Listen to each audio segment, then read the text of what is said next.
Defense Secretary Pete Hegseth heads back to Capitol Hill today to face another round of questioning about the war in Iran.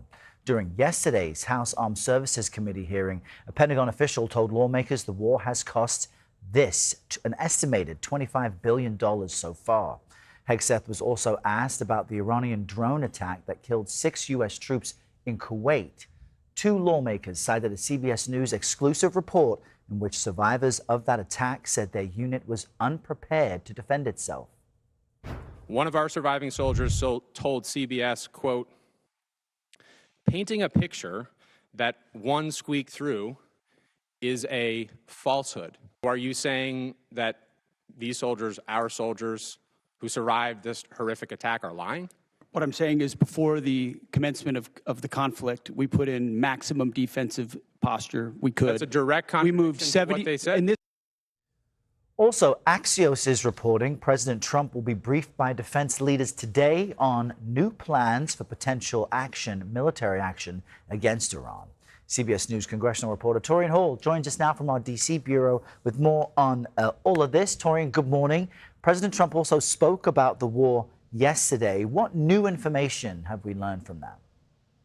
Yeah, good morning, Errol. The president was pretty clear in that he believed that operations so far have been going well. He underlined that the American negotiators refused or will refuse moving forward to travel abroad to continue with these conversations, saying that everything from now on will happen over the phone. He says he refused to send someone on behalf of the U.S. to talk about a piece of paper, insisting that no deal can happen unless Iran agrees to no nuclear weapons, which hasn't been the case so far.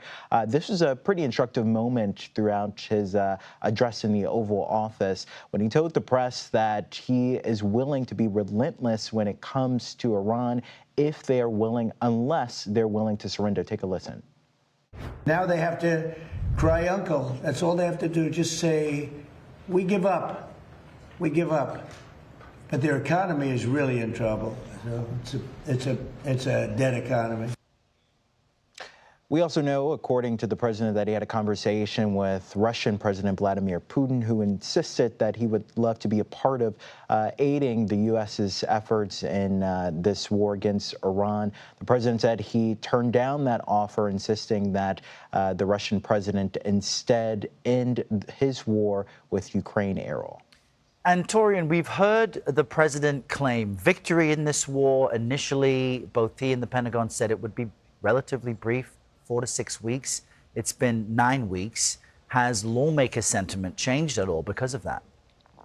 Yeah, 9 weeks. We're at the 60-day mark, which historically would have triggered a war powers resolution that was instilled by Congress in the 1970s. That would pretty much require the executive branch to stop any military action and seek congressional authorization. It appears, though, that Republican leadership in the House and Senate are uninterested in curbing the president's powers. We've seen repeatedly failed war power resolutions votes, usually spearheaded by Democrats, and now we're hearing from those same Democrats, especially when it comes to pressing the Defense Secretary Pete Hegseth, that there appears to be no cooperation with the Trump administration and Congress moving forward on this military operation. But there is one Democrat who has been supportive so far. That's John Fetterman, the senator from Pennsylvania.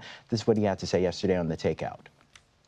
We don't have to agree with everything with Epic Fury that's happened, but since we're here, why can't we just collectively demand, all right, let's make sure that we force them to turn over the nuclear material at this point. During the hearing yesterday with top military officials, we also learned for the first time the price tag of this war with Iran. It was $25 billion. This on top of a $1.5 trillion budget request the administration is asking Congress for next year, Errol. Very expensive. Taurean Small in our D.C. bureau, thank you for that.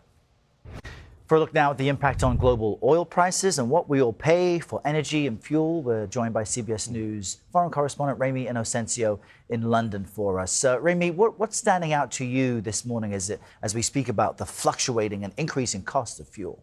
Sure, Errol, good morning. What's standing out to me is the price of Brent crude right now. This is the global benchmark, talking about this every day. Waking up to notifications that it hit over $126 a barrel. This is really shocking because we haven't hit that in this war. And in fact, it's at a 4-year high because last time we saw these prices was back in March of 2022, of course, when Russia did invade Ukraine. And we're seeing this shock already percolate to gas prices at the pump where you are in the U.S. Taking a look at that right now, the new national average on your left, $4.30 for a gallon of regular. Just yesterday, that was $4.23. And this time last year, it's basically up by about 35%, up by more than $1 there. Now, what set this off, though, was from a report overnight about the concern, the fear that President Trump may go ahead with more bombing of Iran. And this is from a report from Axios. President Trump is expected to get briefed by the commander of CENTCOM. This is Admiral Brad Cooper about these plans. They're being described as short and powerful, a wave of strikes here, and probably could include infrastructure. Unclear right now as to what this infrastructure might be, but if you look at the first 40-ish days of the war, everything had been hit. Military facilities for the production of missiles, civilian targets, or dual-use targets, as people say, schools to a major bridge west of Tehran. But the goal here would be to bring Iran back, hopefully, to talks with the U.S. As we've been reporting, those have been stalled since last week.